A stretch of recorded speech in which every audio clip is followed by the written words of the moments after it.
오늘의 말씀 열왕기상 18장 41절로 46절 말씀. 엘리야가 아합에게 이르되 올라가서 먹고 마시소서. 큰 비 소리가 있나이다. 아합이 먹고 마시러 올라가니라. 엘리야가 갈멜산 꼭대기로 올라가서 땅에 꿇어 엎드려 그의 얼굴을 무릎 사이에 놓고 그의 사환에게 이르되 올라가 바다 쪽을 바라보라. 그가 올라가 바라보고 말하되 아무것도 없나이다. 이르되 7번까지 다시 가라. 7번째 이르러서는 그가 말하되 바다에서 사람의 손만한 작은 구름이 일어나나이다. 이르되 올라가 아합에게 말하기를 비에 막히지 아니하도록 마차를 갖추고 내려가소서 하라 하니라. 조금 후에 구름과 바람이 일어나서 하늘이 캄캄해지며 큰 비가 내리는지라.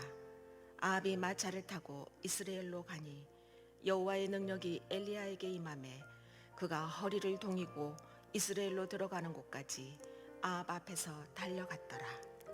아멘. 아멘. 하나님께서는 어떤 일이든지 반드시 선지자들을 통해서 먼저 보여주시고 행하신다고 말씀을 하십니다. 선지자에게 보이지 아니하시고는 어떤 것도 하나도 행하심이 없으시다고 아모스 3장 7절에서 말씀하고 있습니다. 엘리야는 이스라엘 백성들이 가장 영적으로 어두컴컴한 가운데 있을 때에 하나님의 입의 역할을 한 선지자 중에 선지자입니다. 당시 왕은 아합이라는 아주 최악의 아주 악한 왕이었습니다. 근데 하나님께서는 엘리야를 그에게 보내시면서 하나님의 놀라운 일을 하게 하셨습니다. 그동안 엘리야에 대해서 시리즈 설교를 했는데요. 첫 번째 설교가 그리시네라는 단어를 주목하자고 말씀을 드린 바가 있습니다. 기근이 와서 하나님께서 그리시네가로 엘리야를 보내시고 거기서 공급해 주시는 사건, 시내가로 피신하시고 그 이후에 사역을 준비하게 하시면서 공급해 주신 사건입니다. 두 번째는 사르밧 과부댁입니다. 하나님은 그것으로 인도하셔서 한 과부, 죽을 수밖에 없는 운명에 처진 과부댁을 살려내셨습니다. 세 번째는 그 아들이 죽었을 때에 하나님께서 엘리야를 통해서 간절히 기도하게 하셨고 기적적으로 아이가 살아난 사건입니다. 사르밧 여인의 믿음이 하나님께 대한 그리고 선지자에 대한 절대 믿음으로 바뀌어지는 믿음의 임계 질량으로 이제 향하여 올라가는 그런 장면입니다. 그다음 네 번째는 갈멜산입니다. 영적 전쟁입니다. 3년 반 동안의 기근 재앙이 끝날 때가 되었을 때 하나님께서는 아합 왕과談판을 벌이게 하면서 바알이 참 하나님이냐 여호와가 참 하나님이냐를 결정짓게 하시고 중간에서 머뭇거리는 이스라엘 백성들의 마음을 돌려놓는 사건입니다. 그리고 오늘 말씀드리고자 하는 다섯 번째는 큰 빗소리입니다. 하나님의 언약이 어떻게 이루어졌는가, 또 기도는 무엇인가, 기도의 응답이 무엇인가를 말씀하고 있습니다. 영적 전쟁을 대승으로 이끌고 하나님이 약속하신 바대로 3년 만에 큰 비가 내린 사건인데요. 오늘 본문이 주는 교훈은 하나님의 사람들이 전능하신 하나님과 함께 믿음의 여정을 감에 있어서 반드시 실행해야 할 일이 있다는 말씀입니다. 하나님께서 언약하시고 계획하신 일이라 할지라도 그 언약이 이루어지기까지는 아주 중요한 또 하나의 절차가 남아있는데 그게 바로 기도라고 말씀을 하고 있습니다. 자, 오늘 제목입니다. 우리 따라하겠습니다. 엘리야의 기도. 다시 한번요. 엘리야의 기도. 저와 여러분이 엘리야의 기도를 본받는 자, 또 그렇게 영성 있는 자가 되기를 축복합니다. 세 가지를 말씀드릴 건데요. 첫째는 큰 빗소리를 들으라 하는 것입니다. 본문 41절을 주목하십시오. 엘리야가 아합에게 이르되 올라가서 먹고 마시소서. 큰 빗소리가 있나이다. 아합에게 뭐라고 말합니까? 큰 빗소리가 있습니다. 아니 3년 반 동안 비 한 방울도 안 떨어졌는데 큰 빗소리가 들린다라고 말합니다. 아합 왕은 바알 종교를 장려하고 여호와 신앙을 박해하면서 하나님의 선지자를 죽인 사람이에요. 근데 그에게 큰 비가 온다고 큰 소리를 치게 하십니다. 만약 비가 오지 않으면 어떻게 되겠습니까? 감회사 정상에서 누가 참 하나님이냐 바알이냐 여호와냐 하면서 중간 해색지대에서 머뭇거리는 이스라엘 백성을 다그쳤던 엘리야. 근데 엘리야의 제단이 불이 떠졌고 바알의 선지자를 다 죽였습니다. 그런데 만약에 비가 안 오면 판이 또 뒤집어지게 생겼습니다. 콘서리 쳤는데 비가 오지 않으면 상황은 재역전이 되는 것입니다. 엘리야가 역적으로 몰리고 죽을 수 있어요. 하지만 엘리야는 하늘에 구름 한 점 없었지만 큰 빗소리를 들었습니다. 신령한 소리로 레마를 들은 것입니다. 그리고 담대하게 선포를 합니다. 여러분, 누가 선지자입니까? 선지자의 자격자가 누구인가요? 선지자는 듣는 자이고 들은 것을 선포하는 자입니다. 로마서 10장 14절 17절에 듣지도 못한 일을 어찌 믿으리요? 전파하는 자가 없이 어찌 들으리요? 그러므로 믿음은 들음에서 나며 들음은 그리스도의 말씀으로 말미암았느니라. 엘리야는 큰 빗소리를 영으로 들었습니다. 동물적인 감각이나 과학의 기술로 들은 것이 아니라 영으로 들었습니다. 이것을 레마라고 얘기를 합니다. 사람이 무엇을 듣느냐에 따라서 그의 행동과 신념이 달라집니다. 비성경적인 불신앙적인 말을 들으면 시험에 빠지거나 불신앙으로 넘어집니다. 하나님의 말씀과 신앙적인 말을 들으면 믿음이 생겨납니다. 믿음의 귀가 어둡고 봉사의 발이 굼뜨고 증거의 혀가 더듬거려질 때 할 수 있는 유일한 방법 하나입니다. 그것은 기도하는 일입니다. 기도의 거실, 기도의 동굴로 들어가야 합니다. 골방으로 들어가야 한다는 말입니다. 하나님 앞에 나아가야 하는 것입니다. 그리고 큰 빗소리를 들을 수 있어야 합니다. 로마서 14장 17절에 하나님의 나라는 먹는 것과 마시는 것이 아니오 오직 성령 안에서 의와 평강과 희락이라 했습니다. 하나님의 은혜 속에 사는 사람은 장차 누리게 될 천국을 미리 맛보며 사는 사람들이라고 말할 수 있습니다. 그러니까 성령의 비를 맞고 그 안에서 기쁨이 넘치는 삶을 사는 사람들인 거죠. 초대교회 사도들은 요엘 선지자가 예언한 말씀을 선포를 했고 성도는 그 말씀으로 레마로 큰 빗소리로 깨달아 들었습니다. 요엘서 2장 28, 29절에 그 후에 내가 내 영을 만민에게 부어주리니 너희 자녀들이 장래 일을 말할 것이며 너희 늙은이는 꿈을 꾸며 너희 젊은이는 이상을 볼 것이다. 주께서 승천하시기 직전에 하신 말씀을 들으십시오. 사도행전 1장 5절에 보면 요한은 물로 세례를 베풀었으나 너희는 맨날이 못되어 성령으로 세례를 받으리라. 이게 큰 빗소리입니다. 이게 레마인 것입니다. 이 말씀대로 마가의 다락방에 함께 모여 기도하던 120명의 성도들에게 성령의 단비를 내려주셨습니다. 하루에 3,000명, 4,000명, 5,000명이 회개하도록 성령께서 그들에게 단비로 찾아오셨습니다. 요엘서 2장 23절에 시온의 자녀들아 너희는 너희 하나님 여호와로 말미암아 기뻐하며 즐거할지어다.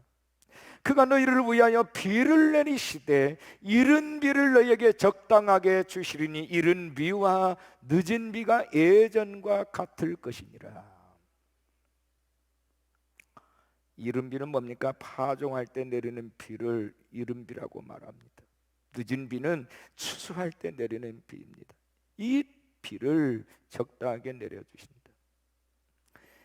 에스겔도 비의 소리에 관한 말씀을 합니다. 에스겔 34장 26절에 내가 그들에게 복을 내리고 내 산 사방에 복을 내리며 때를 따라 소낙비를 내리되 복된 소낙비를 내리리라.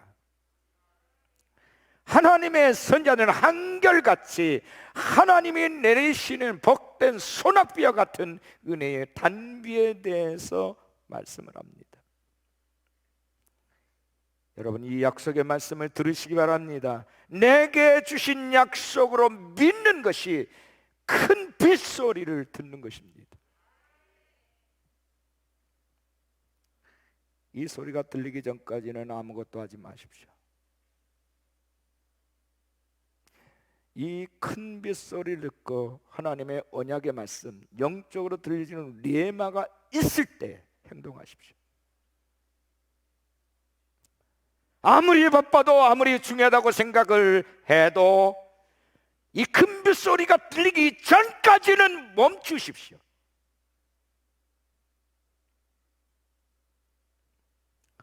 두 번째 교훈은 7번까지 다시 가라. 따라합시다. 7번까지 다시 가라. 42절 이하입니다. 엘리야가 갈멜산 꼭대기로 올라가서 땅에 꿇어 엎드려 그의 얼굴을 무릎 사이에 넣고 그의 사환에게 이르되 올라가 바다 쪽을 바라보라. 그가 올라가 바라보고 말하되 아무것도 없나이다. 이르되 7번까지 다시 가라. 두 가지를 말씀합니다. 첫째는 그의 얼굴을 무릎 사이에 넣고 라는 표현입니다. 엘리야의 아주 특별한 기도의 자세를 묘사해 주고 있습니다. 제가 이 말씀대로 나도 한번 해보려고 해봤더니 불가능해. 보통 신체 구조를 가진 사람은 무릎 사이에 얼굴을 집어넣을 수가 없어요. 그런데 엘리야는 어떻게 이게 가능했을까? 한마디로 말하면 오랜 기도의 습관 때문입니다. 오랜 세월을 얼굴을 땅에 대고 무릎을 꿇고 기도하다가 이루어진 자세인 것입니다. 여기에서 엘리야의 기도의 내공을 엿볼 수가 있습니다. 두 무릎 사이 얼굴을 집어넣은 이건 뭘 말할까요? 세 가지입니다. 하나는 겸손이에요. 가장 낮은 자리에서 기도를 드립니다. 창세기 18장 27절에 보면 아브라함이 하나님께 이렇게 기도합니다. 나는 티끌이나 재와 같사오니 감히 주께 아뢰나이다.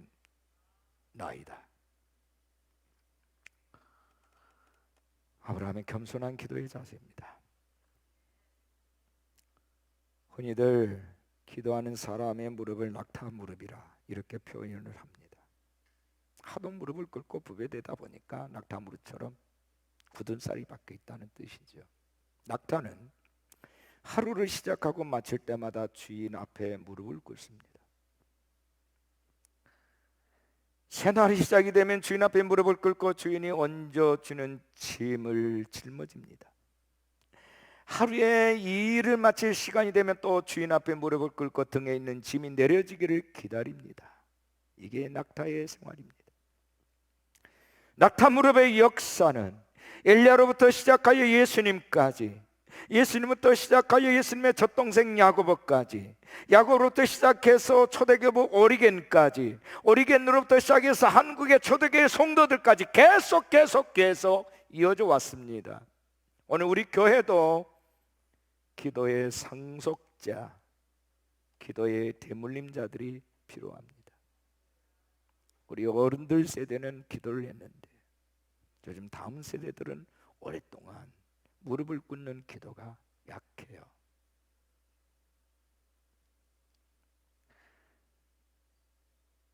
그의 얼굴은 무릎 사이에 넣었다. 두 번째는 간절함의 표현입니다. 야고보서 5장 17절 이하의 엘리야는 우리와 성정이 같은 사람이로되, 성정이 같다. 그가 비가 오지 않기를 간절히 기도한 즉 3년 6개월 동안 땅에 비가 오지 아니하고 다시 기도하니 하늘이 비를 주고 땅이 열매를 맺었다. 간절히 기도했습니다. 간절히.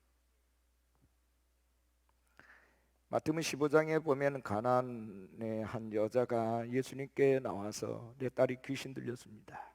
내 딸을 고쳐주세요. 예수는 그 여자, 너 같은 이방인에게, 너 같은 개 같은 이방인에게 내가 오지 않았다라고 말씀합니다. 일종의 시험이죠. 그래도 이 여인은 물러서지 아니하고 주여 올소이다. 개들도 주인의 상에서 떨어지는 부스러기를 먹지 않습니까? 내게 그 부스러기 은혜라도 주십시오. 주님 말씀합니다. 내 믿음이 크도다.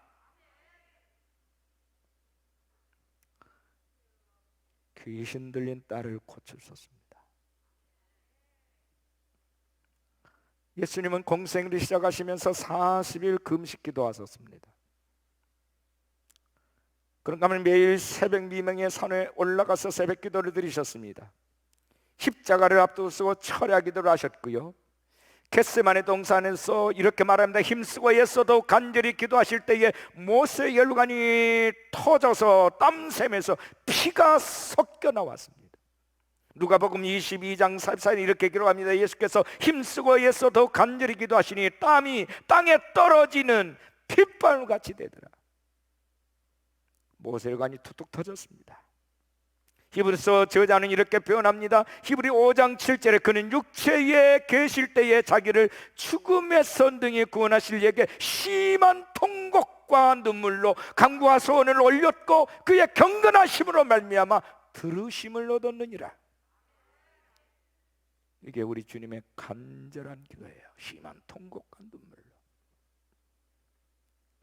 아버지여, 내가 죽게 되었사오니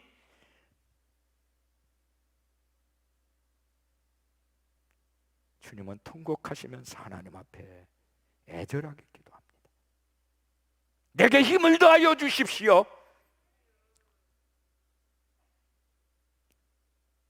할 수만 있다면 이 잔을 내게서 옮기시옵소서. 그러나 내 원대로 마옵시고 아버지의 뜻대로 되기를 원합니다.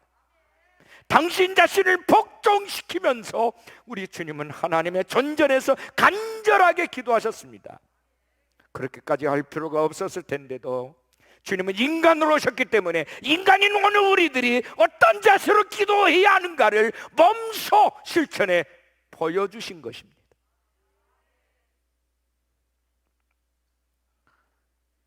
초대 그리스도인들 역시도 그렇게 기도했습니다. 사도행전 12장에 보면 5절에 이에 베드로는 옥에 갇혔고 교회는 그를 위하여 간절히 하나님께 기도하더라.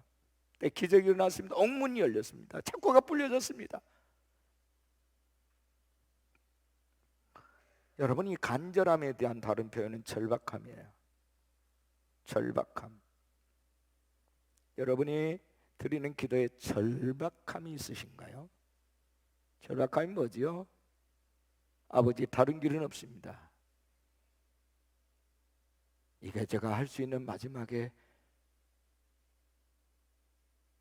믿음의 표현입니다. 들어주시든지 아니면 제 생명을 거두십시오. 이게 절박함이에요.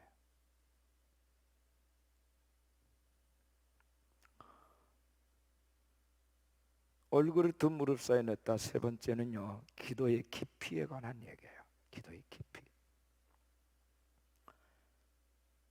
모든 내부 시선과 소리를 차단하고 오직 하나님 한 분께만 집중하는 겁니다.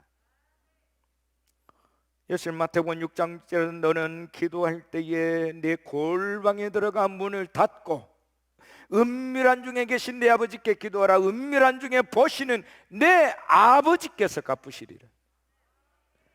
골방에 들어가라. 은밀하게 보시는 하나님 앞에 깊이 깊이 들어가라.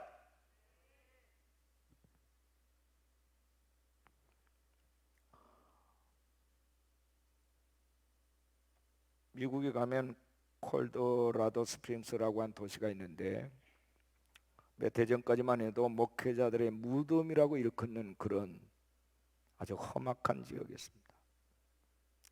그것에 헤드 해거드라고 하는 목사님이 처음 부임해 갔을 때에 어떤 사람 칼로 찌르려고 하고 밤마다 협박 전화를 하기도 하고 사탄 숭배자들이 들끓어서 죽은 개나 고양이 머리를 솥으로 붙여 오기도 하고, 그럼에도 불구하고 테드 해거드 목사는 물러서지 않고 영적 전쟁을 벌였습니다. 구체적인 기도를 했습니다. 전화부를 펴놓고 5명 단위로 어려서 그 이름을 불려가면서 하나님이 이 사람들을 변화시켜 주십시오. 부동산 매물이 나오면 믿는 사람이 주인이 되게 해 주십시오. 또한 미국의 많은 선교단체들이 이곳에 와서 지속적으로 하나님의 나라와 복음을 전하는 선교센터가 되게 하여 주십시오. 그 교회가 지금은 콜로라도 스프링스에 많은 선교단체의 본부들이 들어서게 됐습니다. 그리고 가장 청정지역이, 영적 청정지역이 됐습니다. 구체적인 기도는 강력한 힘이 있습니다.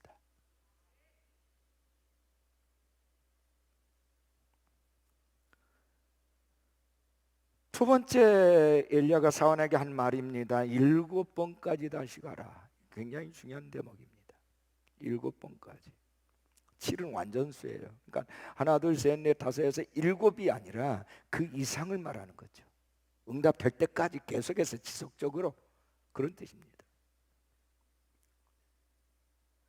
비가 오는 징조가 있나 살펴보라. 사원이 보고합니다. 아무런 징조가 없는데요. 다시 명합니다. 7번까지가 다시 가라. 엘리야는 계속 기도했고 사원은 계속해서 바다가 보이는 산 위로 올라갑니다. 여러분, 기도에는요, 끈기와 인내가 필요합니다.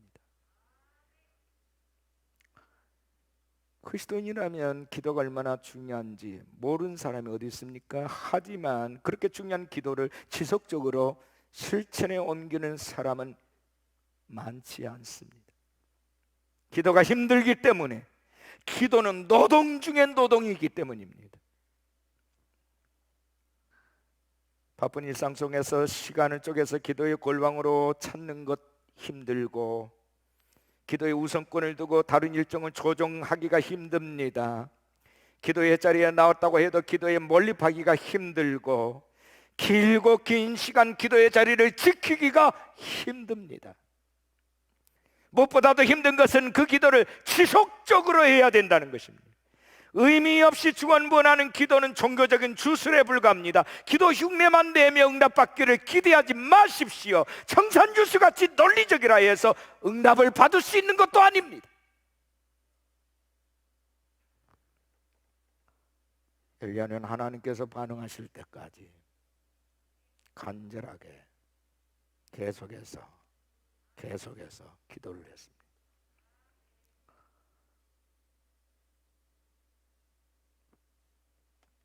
기도 자리에 나오고 기도에 집중해도 응답이 생각만큼 빨리 오지 않을 수 있어요. 아무리 기도해도 하나님께서는 내 기도에 귀 기울여 주지 않는 것과 같은, 유독 나에게만 침묵하시는 것과 같은 생각이 들 수 있습니다. 기도 응답이라 할 수 있는 어떤 징후도 찾을 수가 없어 답답하다가 결국 많은 이들이 결국 포기해버리고 맙니다. 제가 지난 40년 동안 주야로 하나님의 전에 엎들면서 많은 고통의 시간들이 있었습니다. 많은 사람들이 조소도 합니다. 기도한다고 해서 뭐가 나오냐? 되는 일을 좀 해라.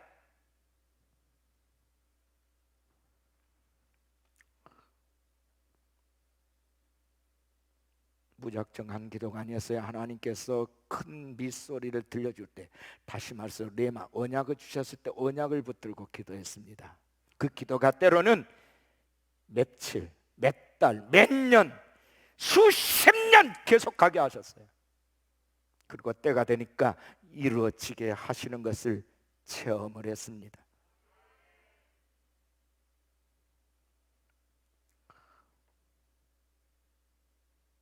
초대교회 성도들은 주님의 약속, 큰 비의 약속을 듣고 기도에 전념했습니다.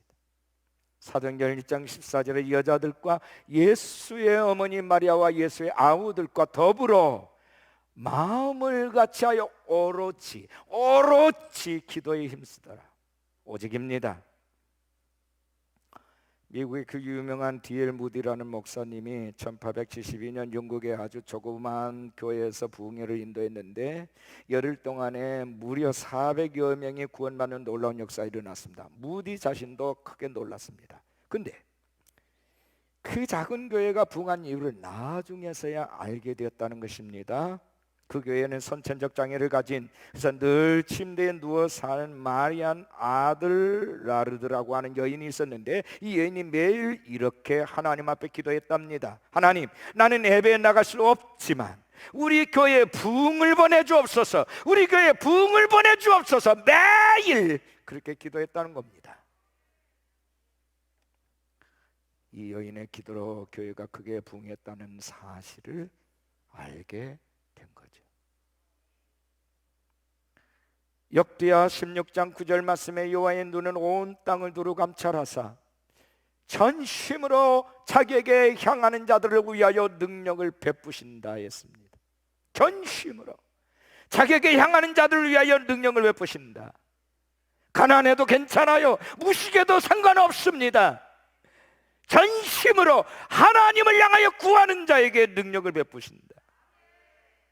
우리의 사명은 멸망하는 세상으로부터 하나님의 택한 백성들을 구별하여 건져내는 것입니다. 이를 위해서 하나님께서 우리를 중보자로 세우셨습니다. 한 사람의 기도는 위대한 힘을 발휘합니다. 하늘 보좌에 상대되는 기도가 역사를 움직이고 세상을 바꿉니다. 예수님의 제자 베드로, 요한, 야고보 이 사람들은 갈릴리 촌부에 불과했습니다. 그런데 그들이 기도할 때에 성령이 임했습니다. 나가서 복음을 전파할 때에 능력이 나타났습니다. 로마가 전복되고 말았습니다. 복음으로. 누가 그런 모든 일을 예견했겠습니까? 아무도 몰랐습니다. 오직 한 분, 기도를 명하신 분, 그대에 대한 응답을 언약하신 분, 오직 그분이 하시는 유일한 일이었습니다. 세 번째 교훈입니다. 우리 한번 따라 하실까요? 작은 구름의 응답. 응답이 아주 요란법석하게 오는 게 아니에요. 44절을 주목하십시오. 일곱 번째 이르러서는 그가 말하되 바다에서 사람의 손만한 작은 구름이 일어나나이다. 이르되 올라가 아합에게 말하기를 비에 막히지 아니하도록 마차를 갖추고 내려가소서 하라 하니라. 엘리야는 손바닥만한 작은 구름을 보고 큰 비를 보았습니다. 그의 믿음이지요. 그리고 그 믿음에 준하여서 행동을 합니다. 그는 아합에게 비에 막히지 아니하도록 마차를 갖추고 빨리 내려가라고 주문을 했습니다. 그 다음 장면을 보십시오. 여러분 45절 이하입니다. 조금 후에 구름과 바람이 일어나서 하늘이 캄캄해지며 큰 비가 내리는지라 아합이 마차를 타고 이스라엘로 가니 여호와의 능력이 엘리야에게 임하며 그가 허리를 동이고 이스라엘로 들어가는 것까지 앞에서 달려갔더라. 앞에서 달려갔더라. 여러분 보세요. 기적입니다. 마차를 타고 한 사람보다 더 앞서서 뛰었다는 거죠. 기적이 일어났습니다. 갈멜산에서 이스라엘까지는 약 55km입니다. 마라톤 풀 코스보다 더 먼 거리예요. 엘리야는 마차로 달린 아방 앞에서 달렸습니다. 종일 결전의 하루를 보냈습니다. 그런데 그는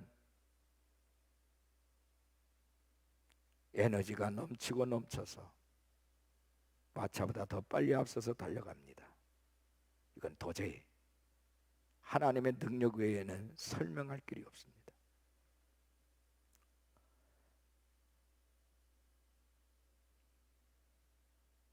그래서 46장에 여호와의 능력이 엘리야에게 임하매, 여호와의 능력이 엘리야에게 임하매 이렇게 말한 것입니다. 여러분 동물 중에는 사람들보다 뛰어난 감각으로 보고 듣고 느끼면서 주변에서 일어난 일들을 감지해내는 동물들이 많습니다. 사람에게 없는 특별한 감각이 아주 멀리서도 초음파로 느끼고 날씨의 변화라든지 지진까지도 미리 감지를 합니다. 그러나 사람은 과학의 방법 아니고서는 미리 보거나 들을 수 없어요. 동물보다 훨씬 못합니다. 하지만 지능은 동물보다 탁월해요. 엘리야가 아합과 이세벨을 대항한 것은 동물적 감각이 아니라 하나님의 능력이었습니다. 신앙인에게는 신앙인만이 볼 수 있는 눈이 있어요.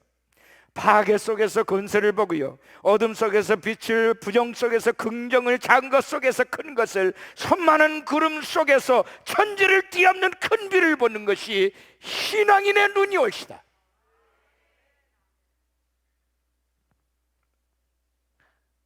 한 증기선이 뉴펀들랜드를 지나고 있었습니다. 바다에는 온통 안개가 많이 껴있고 배는 거의 움직이지를 못하고 있습니다. 한 선객이 선장에게 와서 말합니다. 선장님, 저는 토요일 오후까지 케벡시에 도착해야 합니다. 그때까지 그곳에 배가 도착할 수 있을까요? 선장이 말합니다. 불가능합니다. 네, 저는 평생 동안 약속을 한 번도 어긴 일이 없습니다. 정말 불가능한 것입니까? 네, 저도 도와드리고 싶은데요, 지금으로는 도리가 없네요. 그래요, 선장님. 그러면 우리 함께 기도하십시다. 난데없이 기도를 하자는 이 사람이 참으로 이상스럽게 여겨졌습니다. 이보세요, 지금 안개가 얼마나 짙은지 안 보이십니까? 그러나 그 성격은 내 눈은 안개가 얼마나 짙은가를 보는 것이 아니라 내 생애를 움직이신 살아계신 하나님을 보고 있습니다 하면서 그는 이렇게 기도합니다. 하나님, 당신의 뜻에 합당하다면 이 안개를 5분 내에 거두어 주십시오. 하나님이 저를 위해서 만들어 놓으신 케벡시에서의 약속을 아시지 않습니까? 이번 주 토요일입니다. 저는 그곳이 하나님의 뜻인 줄 믿습니다. 그곳에서 하나님의 말씀을 전해야 되지 않습니까? 근데 웬일입니까? 기도를 마치자마자 안개가 싹 걷히는 겁니다. 기적이 일어났습니다. 바로 그 기도의 주인공인 조지 밀러 목사의 스토리입니다. 조지 밀러, 기도 응답을 5만 번 받았다는 그분, 그는 집회를 위해서 케벡시로 가는 중이었습니다. 하나님은 때와 장소를 가리지 아니하시고 하나님의 자녀들의 간절한 기도를 들으십니다. 믿음의 사람, 기도의 사람은 작은 것에서부터 큰 것을 볼 줄 아는 안목이 있어요. 기도 응답은 지극히 작은 것으로부터 시작이 됩니다. 겨자씨 같기도 하고 손만한 구름 같기도 하고 보리떡 5개와 물고기 2마리 같기도 합니다. 기도 응답은 처음부터 큰 것으로 임하지 않습니다. 지극히 작은 것을 통해서 거대한 역사를 일으키는 게 기도고, 그것이 믿음의 세계에서 일어나는 일들입니다. 스가랴 4장 7절 10절에 여호와께서 스룹바벨에게 하신 말씀이 이러하니라. 만군의 여호와께서 말씀하시되 이는 힘으로 되지 아니하며 능으로 되지 아니하고 오직 나의 영으로 되느니라. 큰 산아, 네가 무엇이냐? 네가 스룹바벨 앞에서 평지가 되리라. 작은 일의 날이라고 멸시하는 자가 누구냐? 사람들이 스룹바벨의 손에 다림줄이 있음을 보고 기뻐하리라. 다림줄이 뭡니까? 목수쟁이들이 가지고 있는 쇳덩어리로 만드는 수직을 가늠하는 줄을 다림줄이라고 얘기를 합니다. 스룹바벨 손에 이 기준자가 있다는 것입니다. 큰 산이든 작은 산이든 하나님께서 스룹바벨의 기도, 스룹바벨의 손에 모든 것을 맡기셨다는 뜻이에요.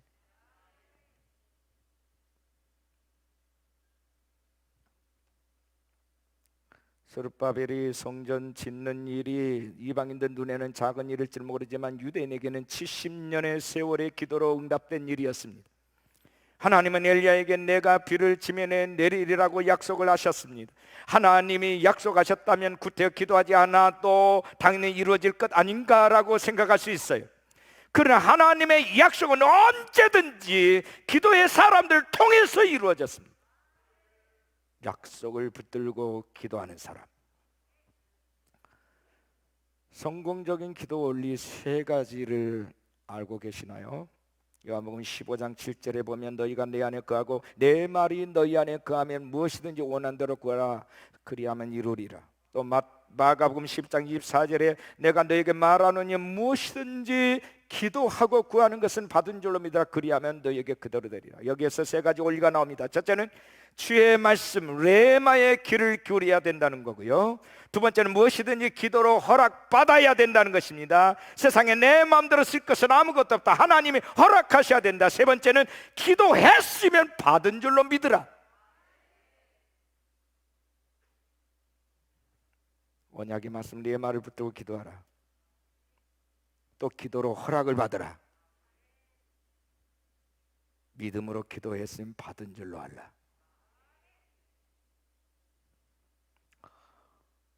일본의 춘추 전국 시대에 천하를 주름잡던 세 인물이 있었습니다. 오다 노부나가라는 사람, 도요토미 히데요시라는 사람, 도쿠가와 이에야스라는 사람입니다. 어느 현자가 그들에게 울지 않는 앵무새를 보여주면서 어떻게 할 것인가를 질문합니다. 제일 먼저 오다라는 사람은 울지 않거든 죽이겠습니다. 그 다음 도요토미는 울지 않거든 울게 만들겠습니다. 마지막 도쿠가와는 울지 않거든 울 때까지 기다리겠습니다. 이때 이 현자는 도쿠가와에게 당신은 언젠가 천하를 통일할 것이라고 말하고는 그 앞에 넙죽 엎드려 절을 했다고 합니다. 기도하는 사람은 도쿠가와 같은 태도가 필요합니다.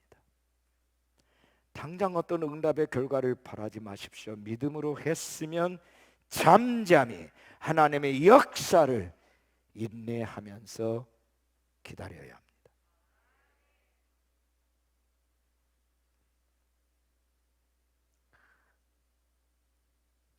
정말 오늘 우리는 엘리야의 기도를 해야 될 때에 살고 있습니다. 큰 빗소리를 들으십시오. 큰 빗소리를 듣고 그 언약 레마를 붙들고 기도하십시오. 기도하다가 포기하면 안 됩니다. 7번까지 계속해서 지속적으로 기도를 하십시오. 그러다가 작은 구름 같은 사인이 주실 때에 믿음으로 선포하고 확신하십시오. 응답받은 것처럼 반응하십시오.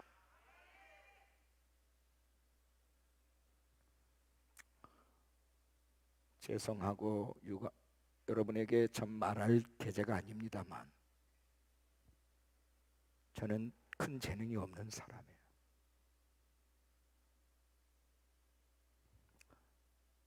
남들보다 똑똑하나 잘나지도 못했어요.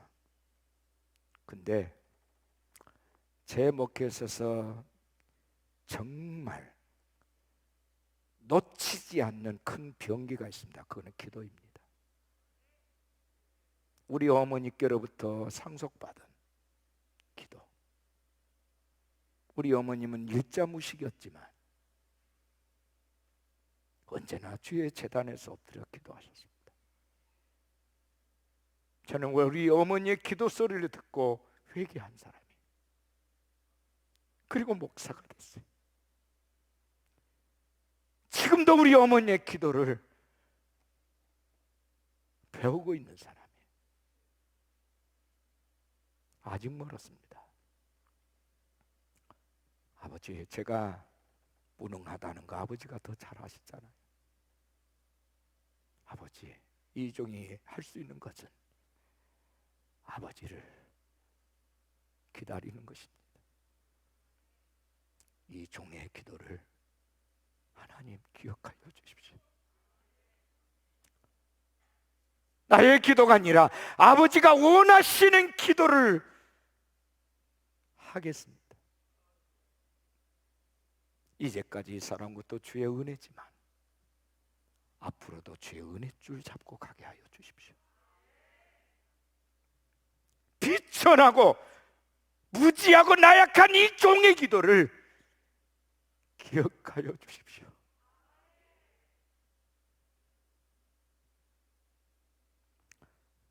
일어나십시다.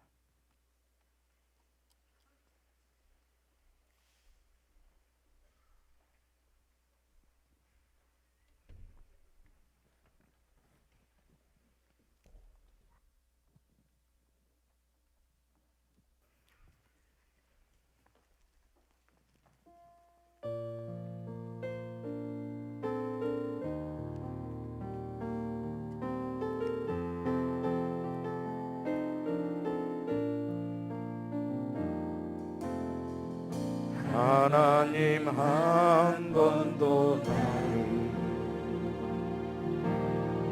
실망시킨 적 없으시고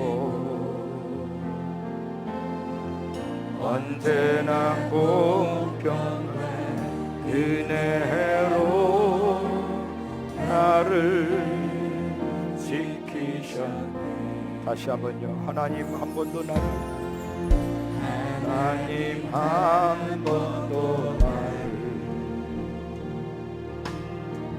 실망시킨 적 없으시고 언제나 공평한 은혜로 나를 지키셨네. 오신실하신 주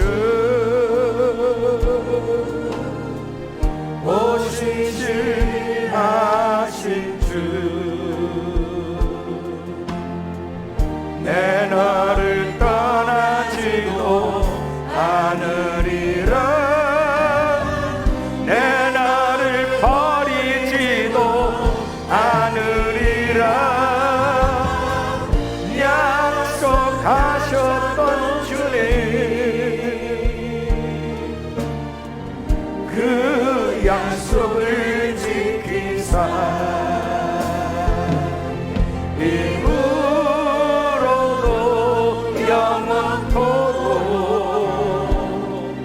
나를 지키시리라 확신하네.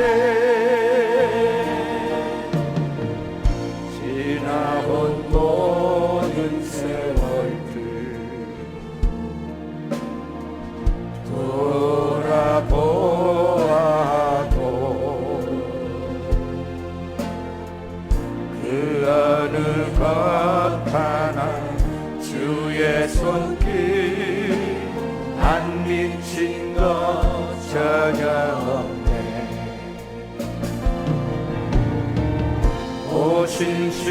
오신실하신 주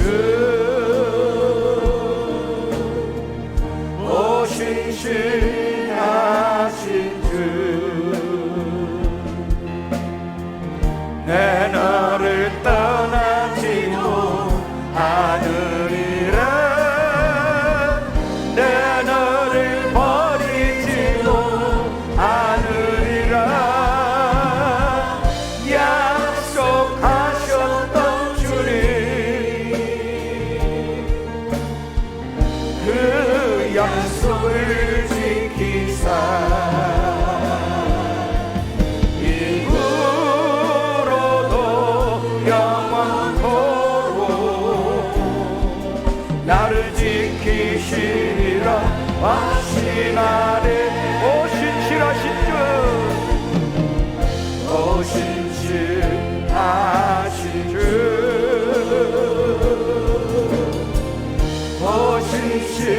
오신실하신 주 내 너를 떠나지도 않으리라 내 너를 버리지도 않으리라 약속하셨던 주님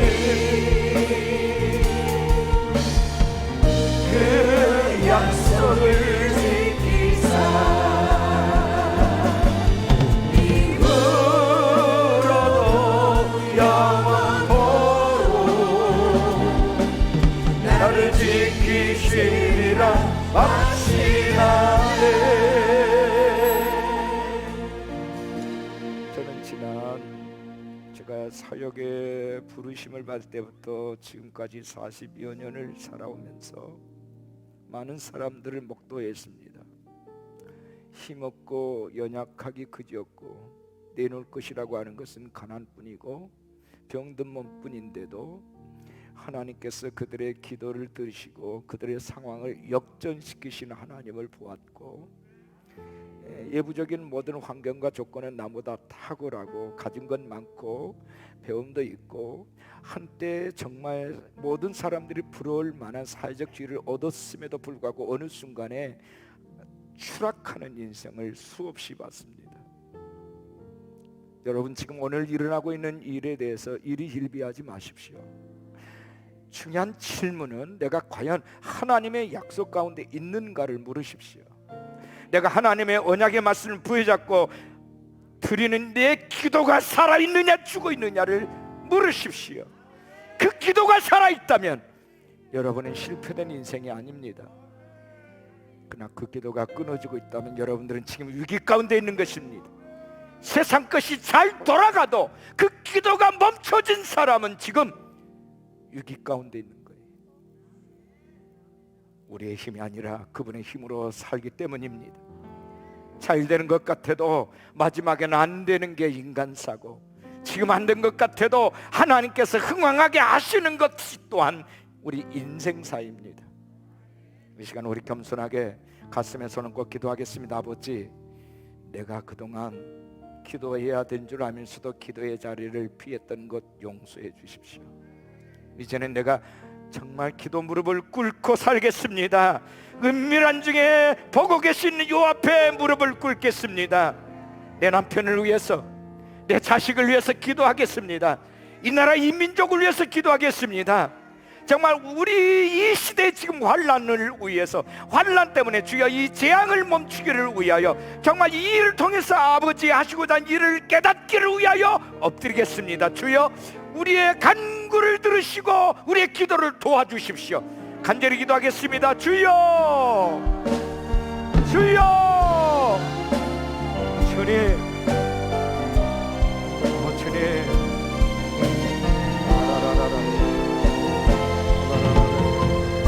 예, 아버지, 주님, 주여, 아버지.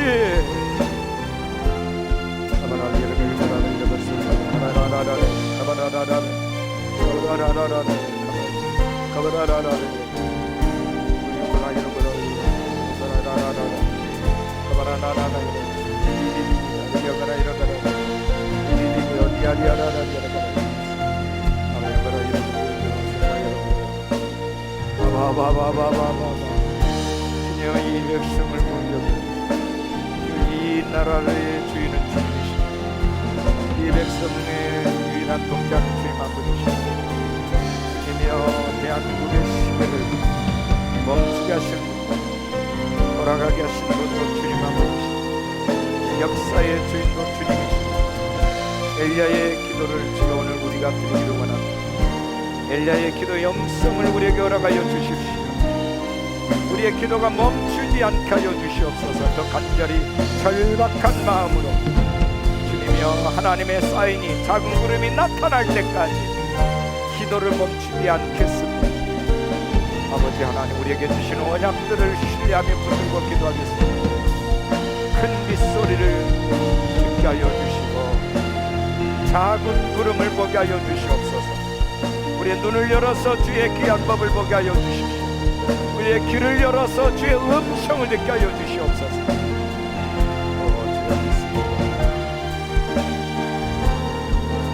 아바아바, 예예예, 아바아바, 예예,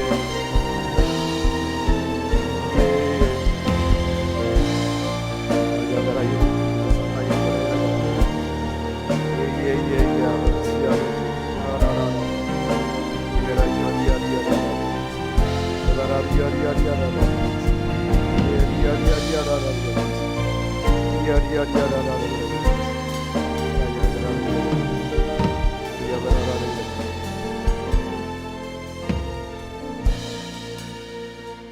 존귀하신 아버지 감사합니다. 오늘 우리 시대에 엘리야의 기도가 필요한 때인 줄 알면서도 너무너무 기도하는 것이 힘들기에, 또 우리의 욕망이 너무나도 크기에 기도의 자리에서 자꾸 양보하고 사탄이 미혹할 때마다 하나님의 음성보다 더 크게 들어왔던 우리를 오늘 또 주의 말씀을 통해서 경고하시고 깨닫게 해주신 주님 감사합니다. 이제 우리가 기도의 자리를 원수에게 내주지 않겠습니다. 새벽을 깨워 기도하겠습니다. 우리의 마음의 문을 열어 주시옵소서. 주의 음성의 귀를 기울이게 하여 주십시오. 큰 빗소리를 듣게 하여 주시옵소서.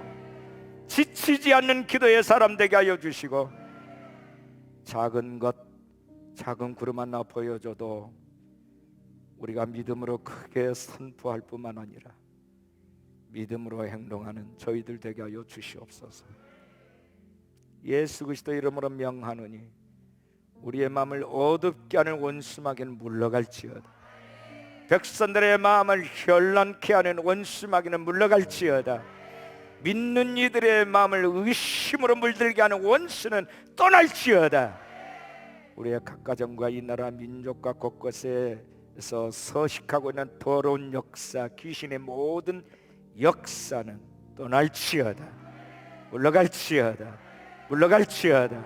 물러갈지어다. 예수 그리스도 이름으로 빛이 있으라. 강건할지어다. 생명이 넘쳐날지어다. 기도의 영역을 받을지어다. 지금은 우리 주 예수 그리스도의 은혜와 우리 하나님 아버지의 무한하신 사랑과 성령의 교통하심이 이제로부터 영원토록 함께 하시옵기를 간절히 축원하옵나이다.